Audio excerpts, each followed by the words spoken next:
Sa iba pang mga balita, pinabulaan na naman ng Philippine National Police ang mga ulat na tinitiktikan umano ang bahay ni Vice President Sara Duterte.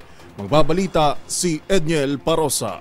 Dumistansya ng pambansang pulisya sa mga akusasyon ni Vice President Sara Duterte sa kanyang open letter kay Police General Romel Francisco Marbil.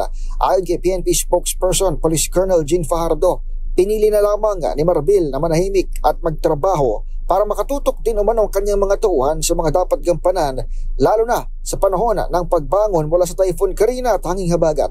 Sa pulong palitan sa Campo Crame, sinabi ni Fajardo na sasagutin na lamang silently at internally ng pambansang pulisya ang mga naging patutsada ng pangalawang Pangulo. Pero iginiit ni Fajardo na hindi totoong may paniniktik na ginawang hanay sa bahay ng Vice Presidente. Nanindigan din ang tagapagsalita ng PNP na nakikipag-ugnayan sila sa tanggapan ni VP Sara nang alasin sa opisyal ang 75 tauhan ng pulis para mailagay sa ibang funksyon. Una nang sinabi ni General Marbil na may naiwan pang security detail kay VP Sara na mas marami umunong bantay kaysa sa mga naunang pangalawang Pangulo. Para sa MBC TV Network News, ito si Edniel Parosa. Una sa Pilipinas, una sa Pilipino.